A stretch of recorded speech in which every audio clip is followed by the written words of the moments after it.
जय हिंद साथियों, the freedom में आपका स्वागत है। मैं सुधीर। साथियों, पिछले वीडियो में हम लोगों ने ये जाना था कि लाहौर हाई कोर्ट में फिर से भगत सिंह का मुकदमा खुला है। भगत सिंह का मुकदमा यानी सैंडर्स हत्याकांड का मुकदमा, वह मुकदमा जिसके बाद जिसमें भगत सिंह, सुखदेव और राजगुरु को फांसी की सज़ा दी गई थी। दूसरे क्रांतिकारियों, दूसरे भगत सिंह के दूसरे साथियों को भी सज़ा सुनाई गई थी अलग अलग। तो वो मुकदमा फिर से खुला है और लाहौर हाई कोर्ट के आदेश पर अनारकली थाने से फिर से वो प्राथमिकी भी निकाली गई। उस प्राथमिकी में क्या लिखा है ये पिछले वीडियो में हम लोगों ने देख लिया था। इस वीडियो में हम लोग देखेंगे कि आखिर क्या दलील है जो याचिका दायर की गई थी मुकदमा शुरू कराने की। याचिका दायर की थी लाहौर में भगत सिंह मेमोरियल फाउंडेशन के अध्यक्ष इम्तियाज राशिद कुरैशी साहब ने।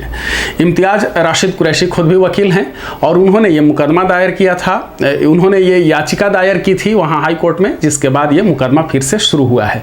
लाहौर हाई कोर्ट के निर्देश पर लाहौर पुलिस के लीगल ब्रांच ने FIR की अटेस्टेड कॉपी सीलबंद लिफाफे में लाहौर के अतिरिक्त जिला एवं सत्र न्यायाधीश, एडिशनल सेशन एंड डिस्ट्रिक्ट जज जिसको बोलते हैं, या डिस्ट्रिक्ट एंड सेशन जज जिसको बोलते हैं एडिशनल, तारिक महमूद जारघाम नाम है ये जज का, उनको सौंपी गई है।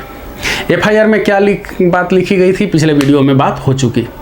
इस वीडियो में हम लोग देख रहे हैं कि उनकी दलील क्या थी, याचिका में उन्होंने कहा क्या था कुरैशी ने, क्या है उनका दावा, क्यों ये फिर से मुकदमा खुलवाया जा रहा है, इसके पीछे मंशा क्या है और कितना मजबूत है उनका दावा। इस पर हम लोग अभी सिर्फ कुरैशी के दावे पर बातचीत करेंगे। विश्लेषण या और इससे जुड़े तमाम पक्षों के बारे में आगे फिर बातचीत होगी।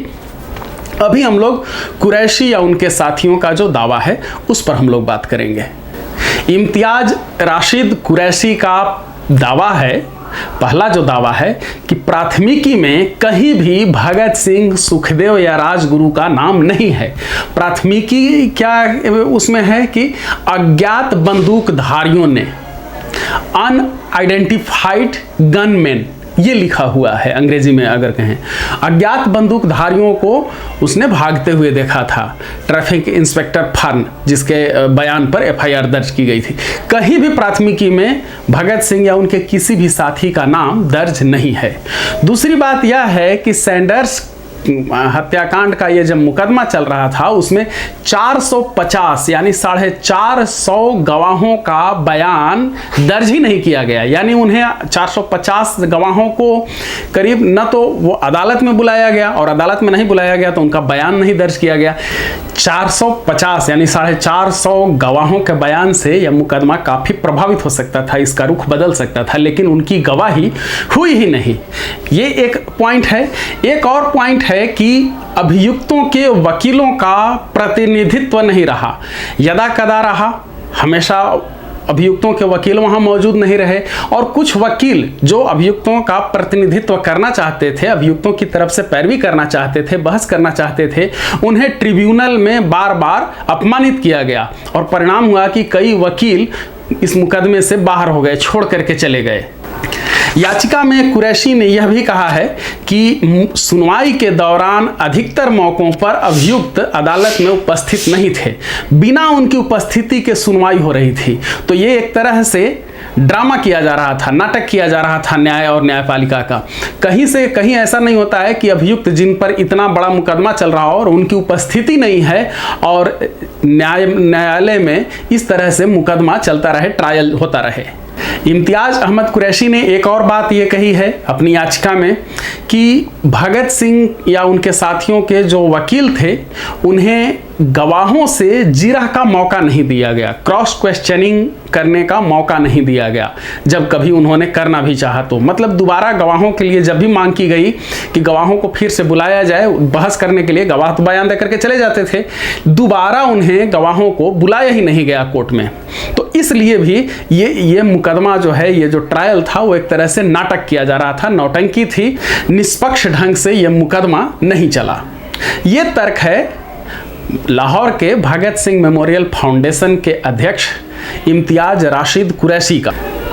अपनी याचिका में कुरैशी ने यह भी कहा कि कोई भी ऐसा गवाह नहीं था या कोई ऐसा इंसान नहीं था जिसने भगत सिंह को या उनके साथियों को सैंडर्स की हत्या करते हुए देखा हो और उस समय उस तरह से पहचानता हो कि बिल्कुल हाँ यही वो आदमी था, बल्कि फर्जी गवाह खड़े किए गए थे। सच्चाई यही है कि कोई भी प्रत्यक्षदर्शी नहीं था, कोई भी गवाह नहीं था। लाहौर हाई कोर्ट में अपनी दाखिल की गई याचिका में इम्तियाज राशिद कुरैशी ने यह भी कहा है कि ब्रिटिश सरकार को अपनी भयंकर भूल और गैरकानूनी व न्यायिक हत्या के लिए पाकिस्तान और हिंदुस्तान की सरकारों से माफ़ी मांगनी चाहिए। कुरैशी का कहना है, अलग से उन्होंने जो मीडिया में बयान दिया है याचिका से अलग, कि उनका मुख्य मकसद है भगत सिंह और उनके साथियों को निर्दोष साबित करना। इस मामले में जो मुकदमा फिर से शुरू हो रहा है, भारत में इम्तियाज राशिद कुरैशी की मदद कर रहे हैं भारत के सुप्रीम कोर्ट के वकील हैं डॉक्टर नफीस सिद्दीकी।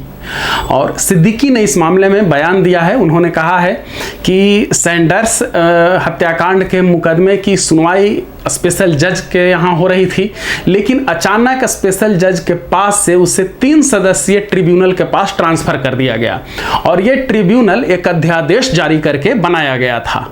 दिलचस्प ये है कि यह अध्यादेश कभी कानून बना ही नहीं। यह कहना है डॉक्टर नफीस सिद्दीकी का कि ये कभी अध्यादेश कानून बना ही नहीं, उसकी अवधि भी खत्म हो गई और ट्रिब्यूनल उसी अध्यादेश के तहत बनाया गया था, उसका गठन किया गया था 3 सदस्यीय ट्रिब्यूनल का। भगत सिंह, सुखदेव और राजगुरु को फांसी उस अध्यादेश की अवधि समाप्त हो जाने के बाद दी गई। डॉक्टर सिद्दीकी ने यह भी कहा अपने बयान में कि लाहौर हाई कोर्ट के तत्कालीन रजिस्ट्रार द्वारा एक गैर कानूनी डेथ वारंट जारी किया गया जिसके आधार पर फांसी हुई। रजिस्ट्रार के पास ऐसा करने का कोई अधिकार ही नहीं था कि वो डेथ वारंट जारी करे, लेकिन उसी ने किया। तो इस तरह से इस मुकदमे में कई खामियां हैं। फिलहाल इनका दावा इसलिए मजबूत है या कुछ दावे में दम है ही कि फिर से लाहौर हाई कोर्ट ने उस मुकदमे की सुनवाई शुरू की है।